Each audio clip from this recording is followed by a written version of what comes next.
Hello, and welcome to the Innovative Mindset Podcast. I'm your host, Isolde Trachtenberg. Super happy that you're here. This is something that I want to talk to you about that I said in the previous episode, and I really want to focus on it for a second. And here it is. In every project that I've ever done, I get to a point in the project where the ideas are flowing and I feel like I'm on top of the world. And then this little voice comes in and says, do you really have what it takes to finish this? Do you really have what it takes to do it justice? I hate that little voice.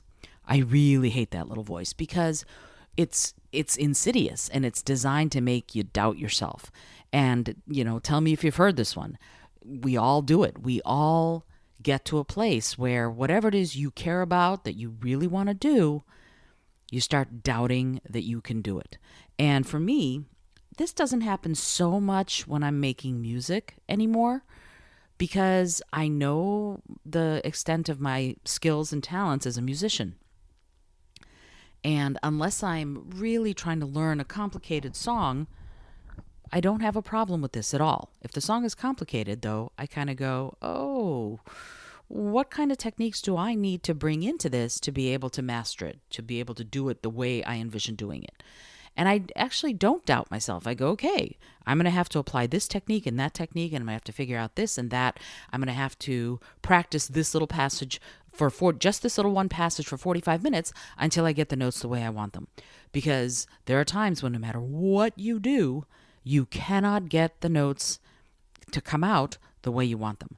You slide funny or you're not quite on pitch, and you just have to build that groove over and over and over and over and over again in that same place, that one measure of music. You're going to do it forever. Why? Because that's how you master the phrase. That's how you do it. So as a singer, I have no problem going, I can't do this yet. I'm going to do it. I'm going to figure out how to do it, but I can't right now. And then I'll do the practice and I'll apply the technique and make it happen. In writing, it's different. Partially, it's because I'm a much newer writer than I am a singer, right? I started singing, apparently, before I could speak. I was singing along in harmonies to things my mother sang, which is a great story. I hope it's true. I don't remember this. She's told me this. But with writing, it's different. I started writing, the first book I wrote, I was in my 30s, I think. That was a nonfiction book. And then I've written 5 more books since then, and I've got a whole bunch of books that I'm in the middle of writing and editing and da-da-da-da. And the reason I'm talking about this is that I've written multiple books, right? I've published 6 books. I'm working on getting the 7th one published. The 8th and 9th are in the hopper. Things are happening. Here's the thing, though.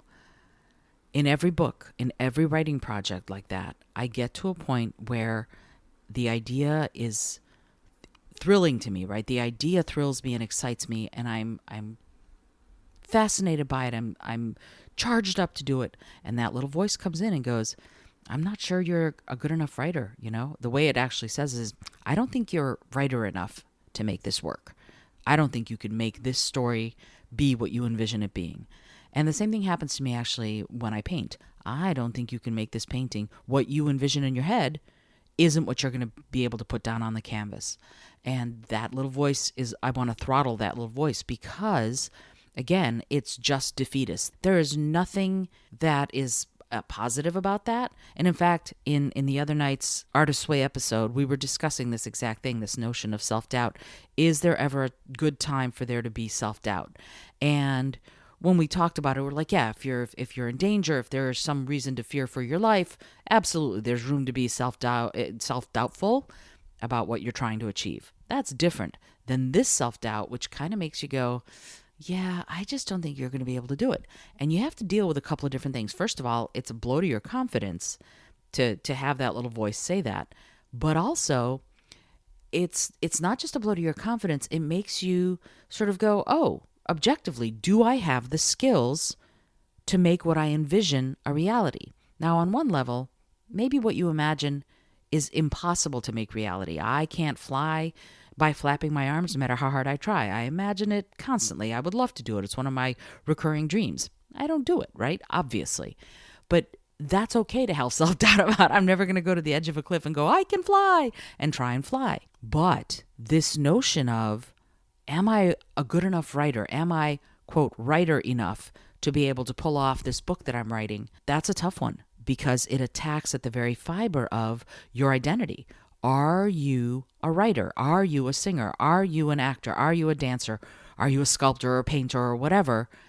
Are you? And you have to, no one can answer that question for you except you. But if you're in the middle of trying to do that creative endeavor of any kind, are you an accountant? Are you a lawyer? Are you whatever? If you're trying to do that endeavor of any kind and that little voice comes up and goes, I'm not sure you can do this, it might be being objective and telling you, you know what? You cannot yet pirouette. You cannot do a one-handed cartwheel.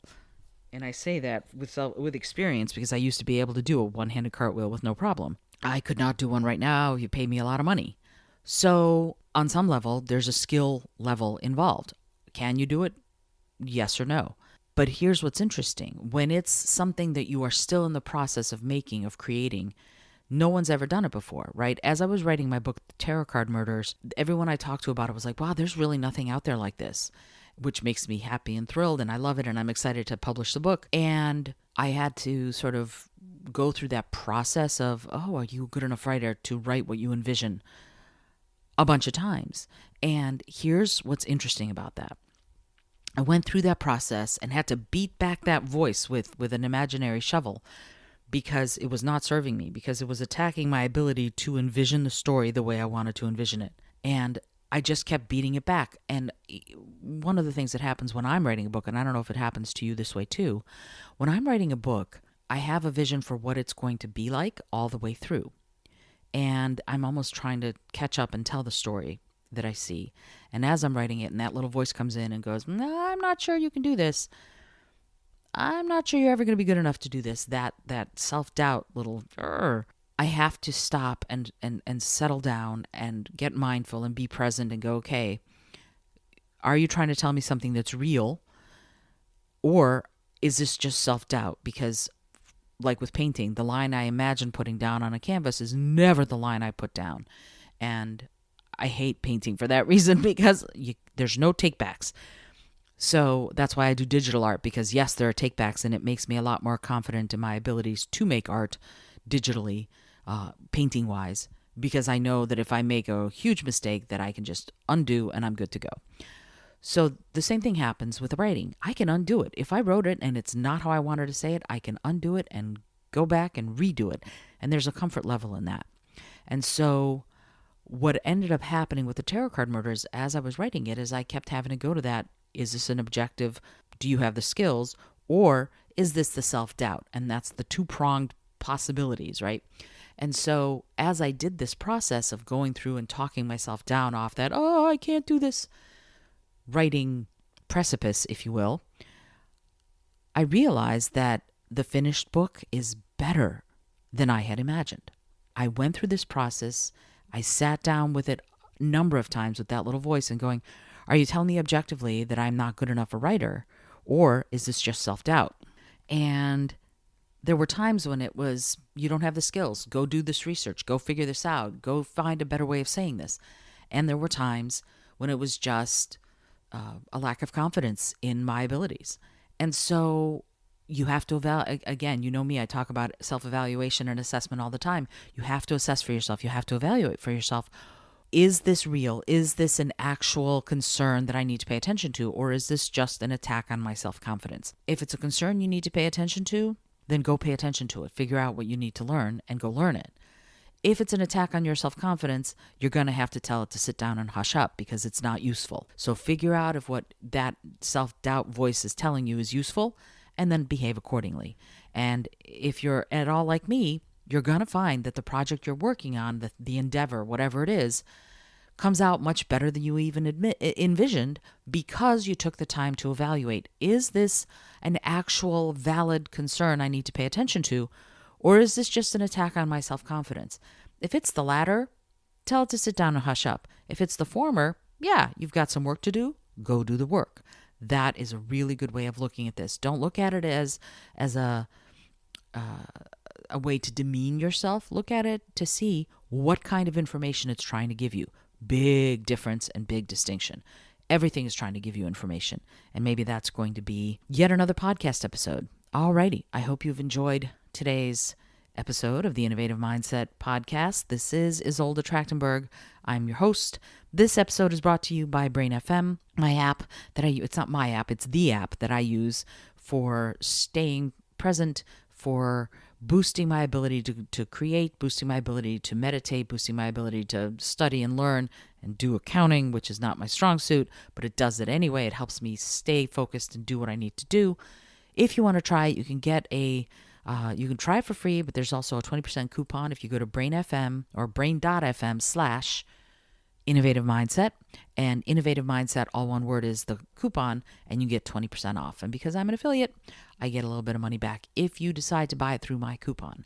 Until next time, I remind you to be bold, be creative, and most of all, be kind.